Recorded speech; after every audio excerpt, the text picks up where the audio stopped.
علیہ وسلم کے وصال ظاہری کے ایام قریب آئے تو حضور نے سرخ پٹی باندھی، تیز بخار ہے نبی کریم کو، دو صحابہ سہارا دے کے مسجد میں لائے، نبی پاک علیہ السلام کو بظاہر سہارا دے کے لایا گیا۔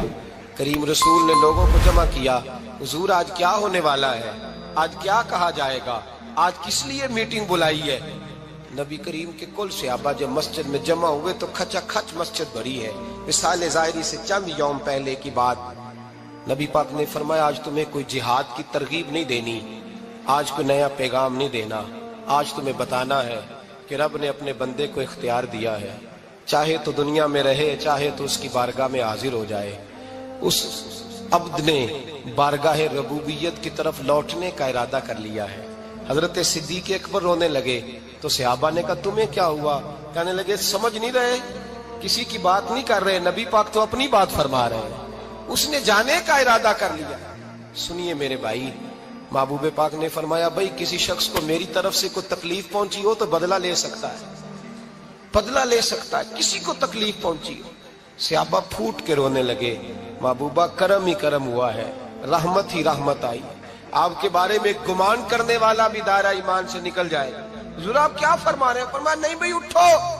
پیچھے سے جناب عکاشہ بن محصن اٹھے، ہاتھ کانپتے ہیں آگے بڑھے، کہنے لگے یا رسول اللہ، ایک جنگ کے موقع پر آپ نے درہ مارا تھا، ننگی پیٹھ پر صفیں سیدھی کراتے، بات دل میں رہ گئی ہے، میں نے بدلہ لینا ہے۔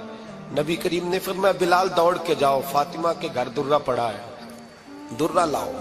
سیدنا بلال حبشی کہتے میں گیا، دستک دی، سیدہ طیبہ طاہرہ حضرت فاطمہ فرمانے لگی بلال کیسے آئے ہو؟ اماں جی وہ درہ چاہیے تھا۔ سیدہ کو تشویش ہوئی، کہنے لگے بلال نہ تو جنگ پہ جانا ہے، نہ جہاد ہے، نہ کوئی ایسا موقع ہے، حضور کی تو طبیعت مبارک بظاہر بڑی علیل ہے، درہ کیا کریں گے؟ حضرت بلال عرض کرنے لگے اماں جی ایک صحابی بدلہ لینے لگے ہیں، صاحب طبقات نے جملے لکھے ہیں، کہتے ہیں بی بی صاحبہ نے درہ بھی دیا اور امام حسن حسین کو بھی باہر نکالا۔ فرمانے لگی عکاشہ سے کہنا 100 درے مارے، ان دو شہزادوں کے جسم پر نبی پاک کے قریب نہ جائے، میں نے 2 بچے پیدا ہی اپنے محبوب پر قربان کرنے کے لیے کیے، ان کو لے جائے۔ حضرت بلال کہتے میں 2 شہزادے لے کے آیا، اور جب دروازے میں میں لے کے پہنچا تو نبی پاک نے دیکھا تو آنکھوں میں آنسو آ گئے۔ فرمایا ان کو بٹھا دو، مجھے پتا ہے فاطمہ نے کیا کہہ کے بھیجا ہے۔ حضرت سیدنا بلال فرماتے ہیں درہ میں نے جناب عکاشہ کو دیا، حضرت عکاشہ درہ لے کے آگے جو بڑھے تو حضرت ابو بکر صدیق نے ان کے پیروں پہ ہاتھ رکھا، فرمایا عکاشہ میری طرف آ یار، مجھے مار درے، نبی پاک کے قریب نہ جا۔ مصطفیٰ کریم نے فرمایا ابو بکر تو ہٹ جا، اسے آنے دے۔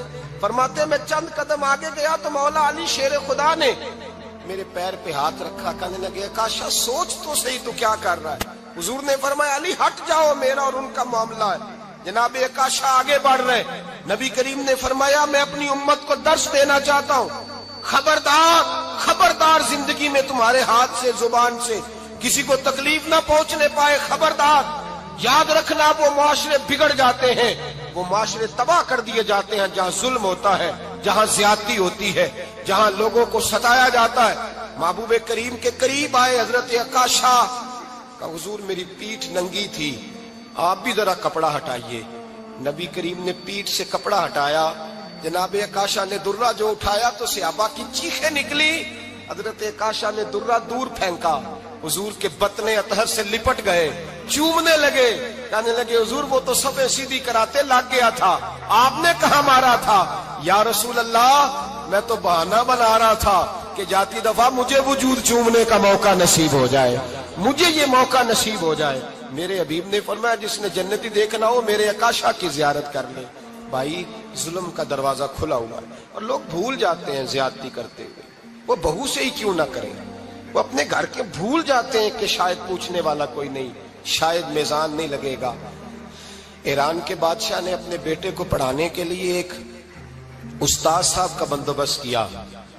استاد صاحب کو کہا کہ میرے بچے کو دین پڑھائیے، میں چاہتا ہوں کل اس نے عنان حکومت کو سنبھالنا ہے تو یہ دین سے آگاہ ہو جائے، اس کو کچھ سکھائیے پڑھائیے۔ بہت نیک بزرگ بڑے درویش عالم پڑھانے لگے، اسباق مکمل ہو گئے، دین کے اسباق قرآن مجید پڑھایا، احادیث طیبہ کا درس دیا، اصول فقہ سے روشناس کرایا۔